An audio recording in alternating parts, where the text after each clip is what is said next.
Glorifikasi adalah proses cara perbuatan meluhurkan, memuliakan, dan sebagainya.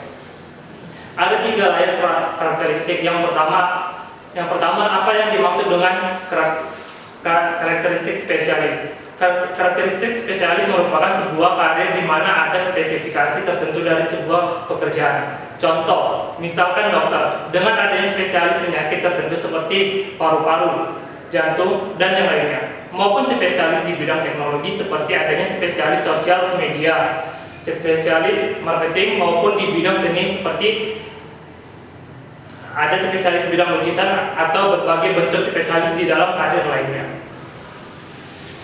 Yang kedua,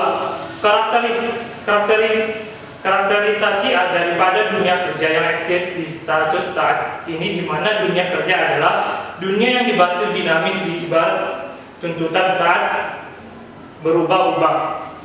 Kita mengetahui bahwa mobilisasi massa maupun teknologi itulah mendorong manusia masuk ke dalam dunia pekerjaan yang pada akhirnya lebih dinamis atau lebih berubah-ubah. Pada tahun ini mungkin kita membutuhkan seseorang untuk menjaga satu lokal tertentu, tapi mungkin di tahun depan kita tidak lagi membutuhkannya. Begitu pula jika di tahun ini mungkin kita membutuhkan spesialis sosial media, di tahun depan mungkin kita butuh orang yang memiliki lebih banyak skill dibandingkan dengan hanya pada spesifikasi tertentu untuk menjalankan lebih banyak lagi operasionalisasi itu. Yang ketiga, pada saat ini dengan adanya dorongan dunia kerja yang lebih dinamis dan juga berubah-ubah, manusia atau orang dipersiapkan untuk hadir, baik itu pelajar ataupun manusia produktif dan juga dewasa pada saat ini. Pada saat ini sudah mulai dipersiapkan untuk open-minded dan juga lebih terbuka terhadap banyak hal-hal ini. Hal ini bukan hanya didorong oleh naturalnya dunia kita, tetapi bahkan didorong oleh institusi pendidikan kita. Kita bisa melihat bagaimana Nazim Makarim mendorong semua anak, tidak peduli apakah dia berkuliah di eksakta maupun sosial, ikut dalam program kampus merdeka. Bahkan ada program lintas kampus yang membuat kita memiliki banyak sekali spesifikasi kalian. Bukan hanya itu, kita terlalu didorong di dalam narasi untuk memiliki banyak skill dan tidak hanya terspesifikasi atau program pada saat spesifikasi tertentu. Kedua stage pada perdebatan ini sangat jelas. Kami tidak akan menghapus atau kami tidak akan mengatakan tidak pada orang yang memiliki karir spesialis, atau kami tidak akan menghapus secara gamblang karir spesialis ini. Kami hanya menyesali bentuk glorifikasi yang dilakukan. Bukti dari adanya glorifikasi, suatu perusahaan lebih memuliakan seseorang yang lebih rajin dalam bidangnya. Contohnya, orang yang lembur dalam pekerjaannya atau orang yang bekerja di hari libur sehingga perusahaan lebih mengutamakannya.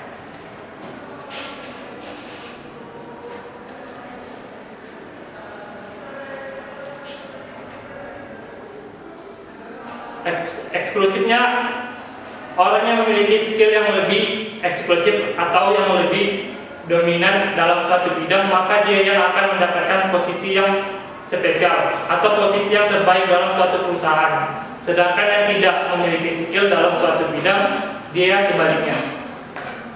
Dampak dari glorifikasi, di mana perusahaan lebih mengutamakan orang-orang yang memiliki ijazah dan privilege dibanding yang memiliki kemampuan.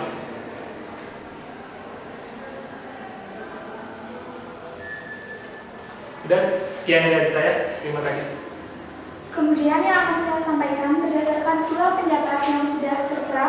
Yang pertama adalah Dewan ini menyesali glorifikasi karir spesial. Di sini mereka dianggap tidak adil terhadap seseorang karena banyak yang memiliki kemampuan lebih tetapi tidak diperhatikan dan dianggap hanya karena adanya glorifikasi karir spesialis. Orang-orang yang tidak memiliki pengakuan dalam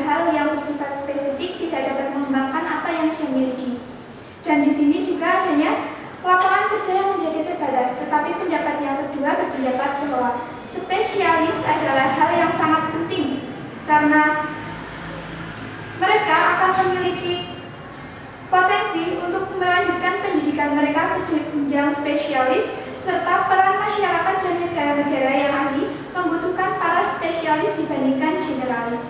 Tetapi yang ingin saya tekankan di sini adalah bagaimana pola pikir kita sebagai masyarakat menyikapi mengenai spesialis dan generalis.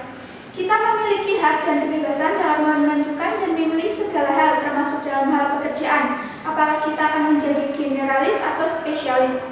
Dan yang saya tekankan sekali lagi adalah, jika adanya glorifikasi karir spesialis, maka yang harus kita pikirkan adalah apabila terjadi kelas sosial yang mereka cenderung akan lebih memilih sertifikat atau sebuah pengakuan dibandingkan dengan sumber daya manusia yang mumpuni dan memiliki kemampuan yang lebih dibandingkan mereka yang memiliki pengakuan spesialis.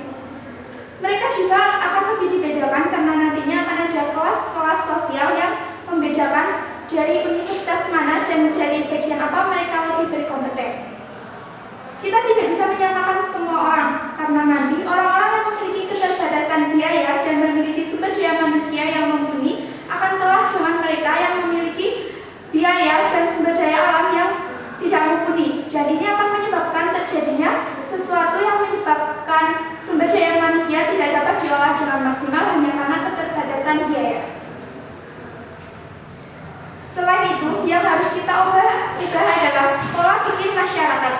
Kita tidak boleh menyesali apa yang dianggap orang buruk maupun baik, tetapi kita harus merubah pola pikir kita, apa yang nantinya akan kita lakukan, dan pilihan apa, karir apa yang nantinya akan kita pilih untuk diri kita sendiri, bukan berdasarkan pilihan orang jika spesialis itu baik dan generalis itu buruk.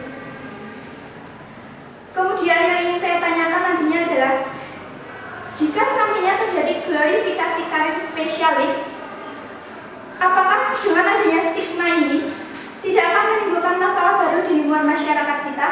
Tentunya dengan adanya ini akan menimbulkan berbagai masalah dalam masyarakat kita, khususnya masalah-masalah kelas sosial lainnya. Sehingga menurut saya glorifikasi karir spesialis ini tidak boleh dilanjutkan dalam masyarakat kita. Terima kasih.